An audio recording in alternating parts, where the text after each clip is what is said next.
Coucou tout le monde, j'espère que vous allez bien, j'espère que vous portez à merveille, j'espère que tout se passe bien de votre côté. Je suis ravie de vous retrouver encore aujourd'hui pour qu'on parle d'un sujet très important, un sujet très intéressant et un sujet très capital, justement. Je suis vraiment, comme je disais, je suis vraiment ravie de vous retrouver. Je suis vraiment ravie de vous retrouver et je voudrais bien d'abord me présenter. Pour ceux qui ne me connaissent pas, peut-être c'est la première fois que tu suis une de mes vidéos justement, peut-être seulement aujourd'hui, que tu viens justement de te connecter sur ma chaîne YouTube. Je voudrais bien d'abord me présenter, je suis Lise Kenge, je suis coach de la vie quotidienne, je suis dans la couture, je suis dans l'art, je suis dans d'autres choses que vous aurez à découvrir à la longue justement. Sans pour autant tarder, ce que je veux dire, c'est qu'aujourd'hui nous allons parler justement, comme je disais, d'un sujet très important. Nous allons aborder quel sujet? Devinez, nous allons parler de l'amertume. L'amertume.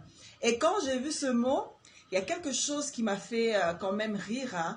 Pourquoi? Parce que je me suis dit, l'amertume, c'est quoi l'amertume? Moi, je ne donne pas les définitions selon le dictionnaire. Ça peut arriver que je donne selon le dictionnaire. Mais je préfère donner des définitions par moi-même, selon ma compréhension, justement.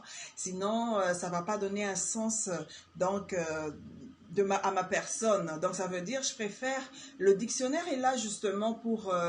nous orienter, ça nous aide dans toute chose, oui, ça c'est sûr, c'est évident. Il faut toujours consulter les dictionnaires. Pour certains mots, c'est très important de le faire. Je ne pourrais pas dire le contraire.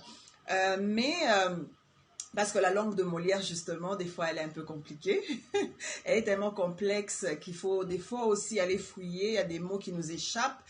Ce qui est vrai, c'est quoi? Je parle de l'amertume. L'amertume, c'est quoi l'amertume? D'abord, là, tantôt, j'ai vu le mot amer, amertume. Donc, il y a le mot amer. Amer, donc, ça veut dire, l'amertume, c'est toute chose qui nous blesse. Toute chose que, par exemple, des paroles méchantes, des choses qui vont affecter notre esprit, notre âme, notre corps, des choses qui vont nous détruire. C'est ça l'amertume. Une personne, par exemple, ne t'a rien fait, mais tu lui causes des problèmes, tu lui causes des torts, c'est ça l'amertume. La personne reste avec, non seulement la rancune, mais elle reste avec ses tristesses en elle. Elle se dit, mais pourquoi est-ce que cette personne m'en veut? Qu'est-ce que je lui ai fait de mal? Mais c'est quoi son problème? Moi, je l'ai rien fait. Donc, c'est ça l'amertume. Donc, l'amertume, c'est quelque chose qui détruit. Donc, qui détruit une personne. C'est quelque chose qui détruit. Tu vas voir, il y a une autre personne qui ne sourit jamais.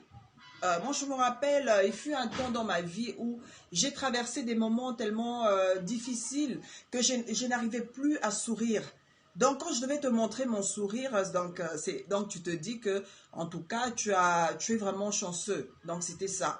Je n'arrivais pas à sourire. Pourquoi? Parce que j'avais de l'amertume en moi-même. Donc, ça veut dire, il y avait quelque chose qui m'accablait, quelque chose qui restait comme une blessure permanente en moi jusqu'au jour où, bon, j'ai été... carrément, je peux dire quelque part, c'est une délivrance qui a été une délivrance faite, quoi. Donc, ça veut dire tout ce qui était mauvais. Et maintenant, c'est vraiment différent. Pourquoi? Parce que je souris même quand il ne faut pas sourire. Des fois, lorsqu'une personne m'énerve, au lieu de m'énerver, je peux m'énerver pour quelque temps et puis après je souris. Même des fois quand je parle quelque chose de très, très grave, j'ai un problème qui est très grave, qui me blesse forcément, mais après je termine toujours par le sourire. Il y a des gens qui me trouvent anormal. Il y a des gens, même des serviteurs de Dieu, qui me disent, mais maman, chaque fois que tu peux nous dire quelque chose qui choque ta vie, qui te blesse, mais après... tu ne manques jamais le sens de l'humour, c'est d'abord premièrement, et puis après, tu ne manques pas de sourire. Donc, pour dire quelque part, je banalise certaines choses, certains faits. Lorsque la personne t'offense, c'est comme s'il y a un garde-fou. Donc, c'est ça. Ce qui est vrai, c'est quoi? Beaucoup de gens rencontrent l'amertume. Je ne voudrais pas parler de ma personne aujourd'hui, ça c'était juste une parenthèse. Mais ce qui est vrai, c'est quoi? Il y a beaucoup de gens qui vivent avec cette amertume. À chaque fois, le choc, une déception amoureuse, c'est choquant. Peut-être la personne, c'est pas que vous êtes laissé dans le bon sens. C'est avec beaucoup de choc, avec beaucoup de violence, avec beaucoup de manque de respect. Tout ça, ça affecte les gens. Évitez de blesser les autres. Évitez de choquer les gens. Parce que lorsque vous choquez les gens, eux, peut-être toi, tu pourras enlever des mauvaises paroles et tu vas te dire, et puis quoi, et puis c'est passé, et puis la personne vient, elle te salue comme si de rien n'était, justement. Mais, justement, comme si de rien n'était, comme moi je dis toujours, comme si de rien n'était, la personne vient, elle te parle aussi comme si de rien n'était, et tu ne sauras jamais connaître la blessure que l'autre a. À moins que cette personne soit une personne qui est extravertie, qui sait s'exprimer et dire au fait,